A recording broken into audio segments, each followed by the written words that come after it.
on. She is the wonderful mother of a handsome young man who has special needs. He has epilepsy, and he's also on the autism spectrum. He's also nonverbal. So knowing these cues are very important on the how to be able to spot a sign that indicates that someone's going to be going into duress and have an epileptic seizure. Are you on, Miss Orlov? Yes, I am. Can you hear me? I can now. How you doing, Miss Orlov? How you doing? I'm doing fine. I'm doing great. Thanks for having me on today. Well, I'm excited to talk to you. I want to know, how old is your child? My son is 18. Just, a week or two ago? Oh, yes. He just turned 18 last week. Very good. And now, how long has he suffered from having seizures? Well, he has had grand mal seizures from epilepsy ever since he was about 2 years old. So I'm going to stop you right there because I've heard that phrase, grand mal seizures, and I don't exactly know what that means. What is that? All right.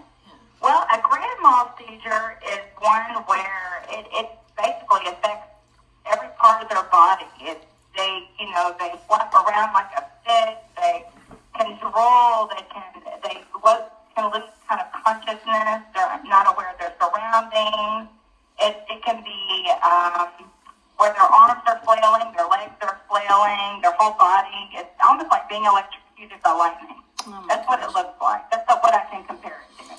It's like being electrocuted by lightning, and you're helpless. You're just watching them, just trying to ensure that they are able to breathe. There's nothing covering, their mouth or their head, or that their head is supported, whether or not, can you imagine if they're jerking so harshly, where like I have a tile floor.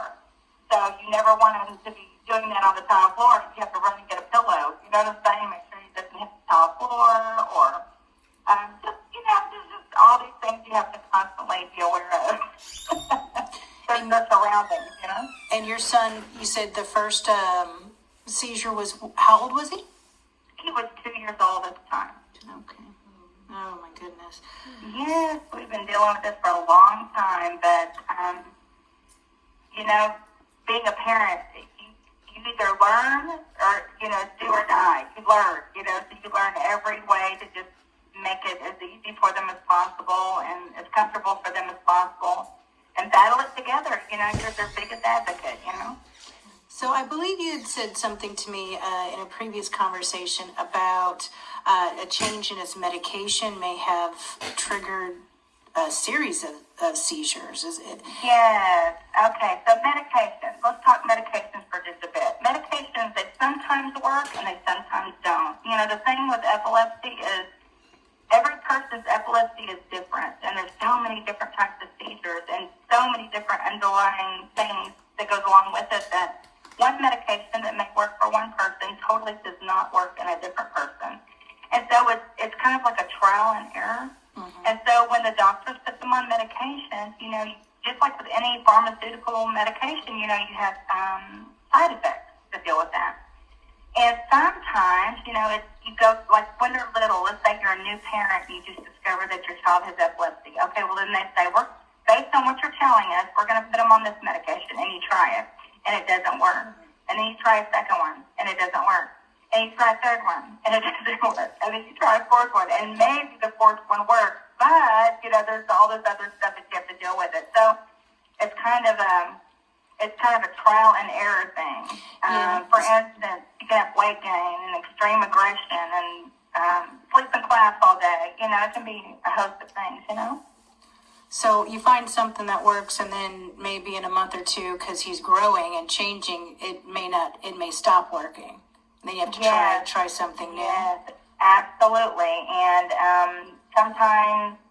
sometimes you can try them all and they don't work, or sometimes there isn't an existing medication that works perfectly.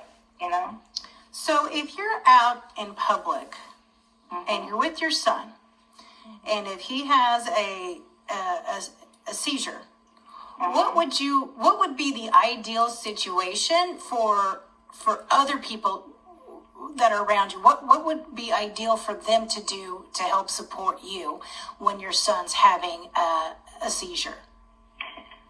thing I worry about, well, there's actually a couple of things. The first thing I worry about is his surroundings. If he hits the floor, is the floor a hard surface, a soft surface? Is there something that I can, a way that I can, even if I have to get on the floor and put my thigh underneath his head where he's not head injured, because we always, just like in football or anything else, you want to protect the head, And when someone's having a grand mal seizure, their head is uncontrollably moving, and so you just want to make sure that he's not being head injured as far as hitting the ground over and over repeatedly. And the second thing would be timing. Is you have to totally be aware of when the seizure starts and how long it's lasting. Because if the seizure lasts over, I would say, 5 minutes or a little bit over 5 minutes, then you really need to call 911. Okay. Because it starts to put them in, I would say, duress. Their systems in a duress. Because during a seizure, it's almost like when you restart a computer and you hit the reset button and kind of everything shuts down and then it starts back up again. Seizures are like that. It's almost like everything is shutting down for a moment. Everything's firing off a million different directions in their brain, and it's shutting down, and then it restarts. And so, you just have to be very careful to kind of watch the clock and make sure it's not lasting too long because it could cause permanent brain damage and other host of issues. Yeah. Wow, that was a wonderful analogy. Thank you so much. We're actually out of time and want to actually have you back on as a guest later on, if that's okay. Is that okay with you, Mrs. Scott? Yes, we would love to have her back Let me on. know. We'd love to. All right, Ms. Orlov, thank you so much. And then thank you also to our other guests that called in, Major Martin.